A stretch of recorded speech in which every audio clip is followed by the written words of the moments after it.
Olá meus amigos, que Deus abençoe a todos. Nós estamos então no canal Palavra Amiga Espírita e eu sou o Rogério. Dando continuidade ao estudo que nós estamos fazendo do Evangelho segundo o Espiritismo, lembrando que estamos lá no capítulo 17, Sede Perfeitos, iniciamos na semana passada. E hoje o item de análise é o homem de bem.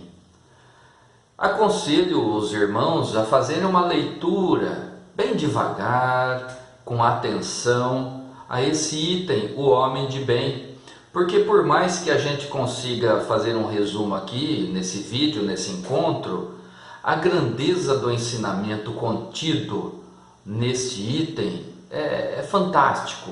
Então não seria possível nós analisarmos tudo nesses poucos minutos que a gente fica junto aqui. Então eu peço para que todos façam a leitura deste item, o homem de bem, assim que tiverem a oportunidade. Interessante que Kardec apresenta 19 itens, 19 parágrafos, ou melhor, 19 parágrafos neste item, o homem de bem, apresentando as características desse que ele compreende como sendo a atingir, para que todos nós possamos, diante desse conhecimento, compreendendo as características que identificam o homem de bem, que nós possamos nos esforçar nesse sentido. Então, eu vou tirar aqui para o nosso estudo, para a nossa análise, algumas dessas frases, para que a gente possa fazer destrinchar e ver o seu entendimento com um pouquinho mais de profundidade. Logo de início, a primeira é que faz o chamado, nos mostrando as características principais do homem de bem. Então, neste primeiro item, ali existem as características principais. Todas as outras depois são consequências desta primeira. Vamos entendê-la então. O verdadeiro homem de bem é aquele que pratica a lei de justiça, de amor e de caridade em sua maior pureza. Se interroga a consciência sobre seus próprios atos, pergunta a si mesmo se não violou essa lei, se não fez o mal e se fez todo o bem que podia, se negligenciou voluntariamente uma ocasião de ser útil, se ninguém tem o que reclamar dele, enfim, se fez a outrem tudo o que quereria que se fizesse para com ele. Ensinamento de Jesus na sua essência. E olha só as características principais. Pratica a lei de justiça em sua integridade, a lei de amor e de caridade em sua maior pureza. É o nosso desafio, é aquilo a que somos chamados a todo momento, em todos os ensinamentos de Jesus. Nós somos chamados a praticar a lei de amor, que é a principal e única e maior de todas. Todos os demais ensinamentos são caminhos para que a gente possa chegar à aplicação da lei de amor, à sua compreensão e a sua aplicação em relação a nós e ao nosso próximo. Então aqui nós vemos que o homem de bem, ele se esforça nesse sentido, para ser justo nas suas decisões, para ser justo nas suas avaliações, sempre com o sentimento de amor em primeiro lugar. Primeiro o amor a você e ao seu próximo, e depois a análise, depois a prática da caridade, porque não podemos esquecer, conforme já aprendemos também, que a caridade é o amor colocado em prática, é o exercício do amor ao próximo, praticar a caridade. Na sequência, outra frase que nós podemos tirar aqui grande proveito. Tem fé em Deus, em sua bondade, em sua justiça, em sua sabedoria. Sabe que nada ocorre sem sua permissão e se submete em todas as coisas a sua vontade. Fundamental que nós exercitemos essa fé no Criador, que essa fé seja a base de toda a nossa compreensão, seja a base das nossas ações.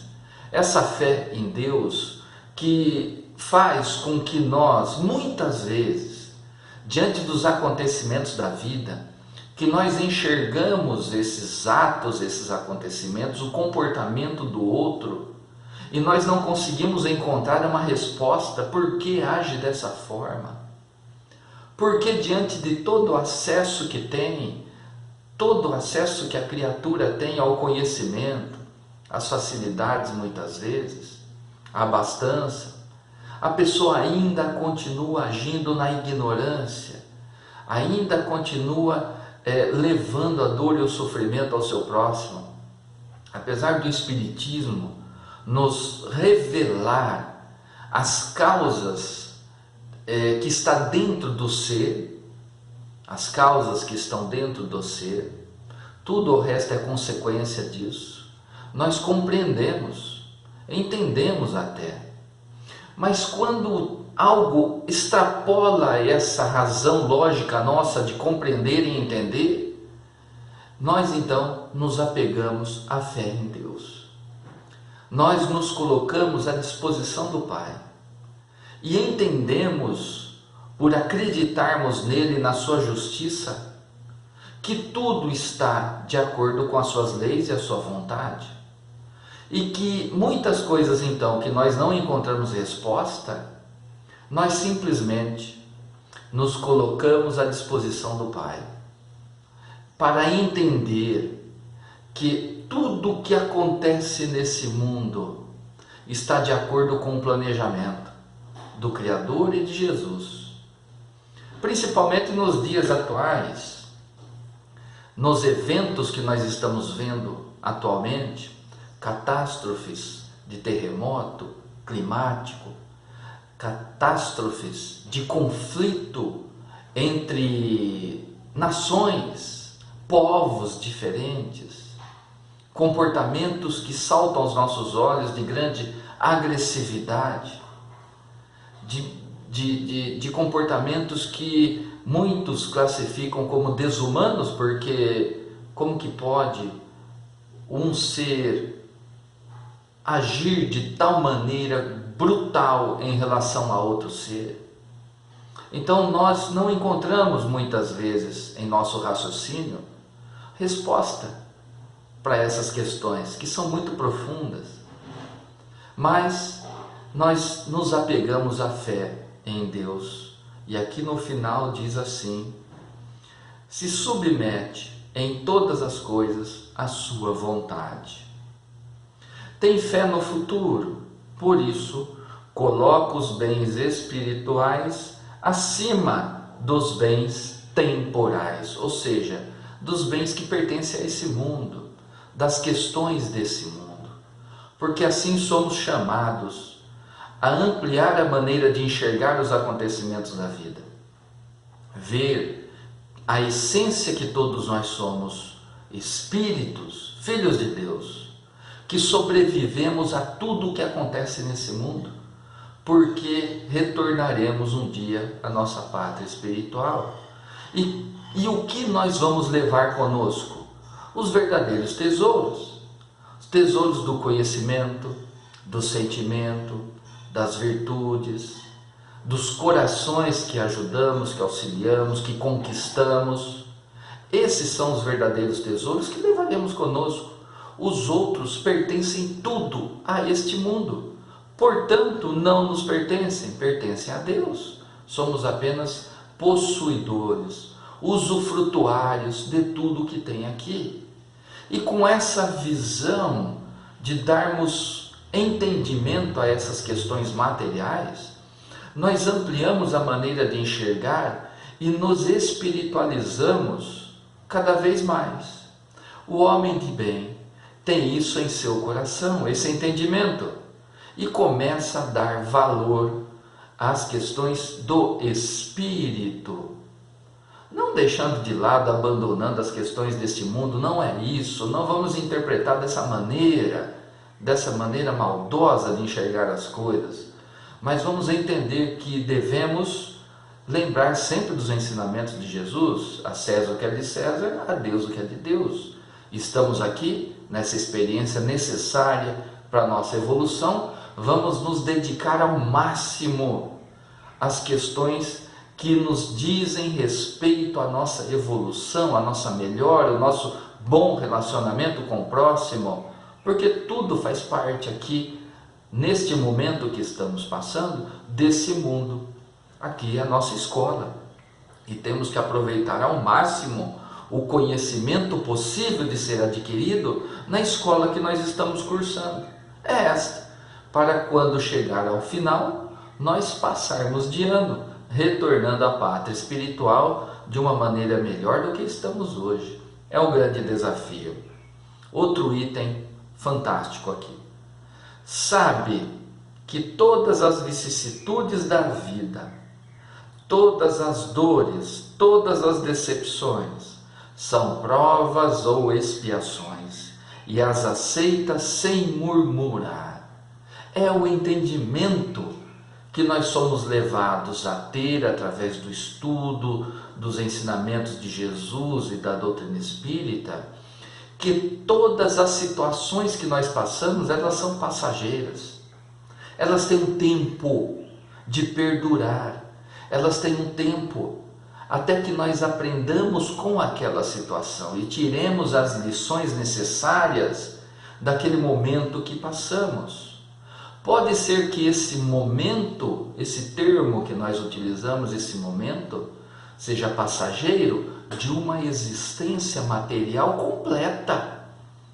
Talvez uma existência toda de resgate, de sofrimento, de dor, de questões físicas que nós estamos suportando nessa jornada material, nessa experiência reencarnatória, mas perante o espírito imortal é um piscar de olhos, é um período curtíssimo.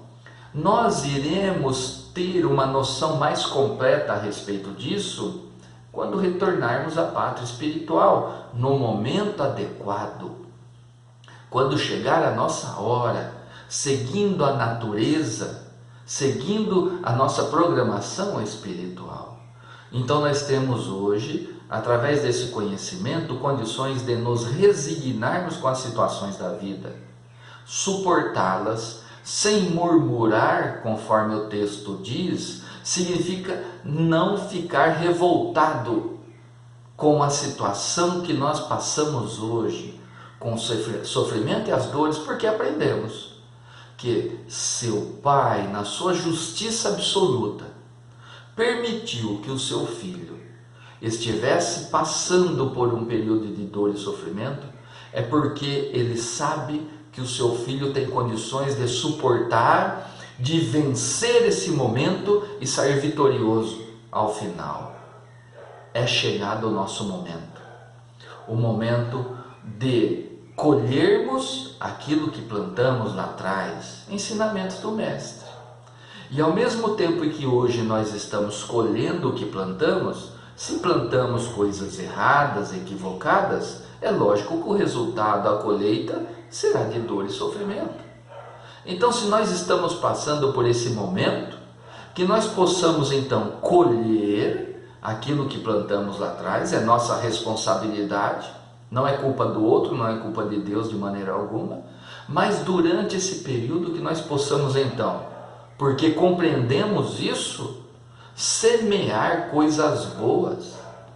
Então hoje nós colhemos dificuldade, colhemos dores e sofrimento, mas também podemos semear coisas boas, através da resignação, do entendimento, do esforço de melhorar. E assim, qual será então a colheita lá na frente, na vida futura?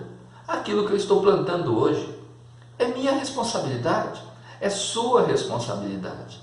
Então nós vamos hoje nos preparando para a vida futura. O homem de bem tem essa preocupação em si. ele quer sempre buscar os ensinamentos do modelo e do guia, Jesus Cristo, da ciência que está à sua disposição, para melhorar a sua conduta, melhorar o seu comportamento, modificar as suas ideias do passado e colocar as suas ideias naquilo que realmente tem valor para nós, que são a preparação, a nossa transformação, fomentar e estimular as nossas virtudes e ir deixando para trás as nossas paixões. É assim que nos preparamos. Vários outros itens aqui foram colocados por Kardec como sendo caracteres do homem de bem.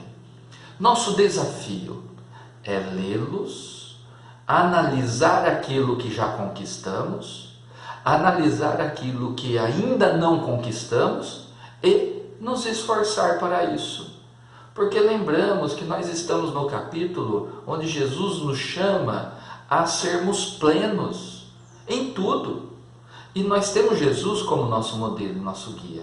Então, nós temos um caminho a percorrer em nossa frente, onde os ensinamentos nos foram deixados, mostrando quais são os caminhos que eu devo percorrer. Então, eu tenho essa possibilidade já, por meio do conhecimento, de ir trilhando um melhor caminho, preparando uma melhor jornada, olhando lá na frente o ponto que eu quero atingir, que é o ponto da minha elevação moral, espiritual e de conhecimento. Que nós possamos retirar desse fantástico item, o homem de bem, elementos para nos estimular a seguir em frente, nos estimular a levantar das quedas, nos estimular a lapidar os nossos melhores sentimentos, para que possamos assim seguir os passos de nosso Mestre Jesus. Meus irmãos, mais um valioso ensinamento, e que nós possamos assim, com boa vontade, sabendo do amparo que estamos recebendo, seguir seguir os passos de nosso Mestre Jesus. Vamos à oração de encerramento? Mestre amigo, nos abençoe e nos fortaleça sempre, que tenhamos o bom discernimento para compreender as vossas lições, que tenhamos muito mais também coragem para olhar dentro de nós e ver aquilo que precisamos melhorar, e que possamos tirar forças da nossa fé, do nosso entendimento, para seguir em frente, em busca da nossa evolução espiritual. Assim seja. Meus irmãos, até o próximo encontro. Tchau.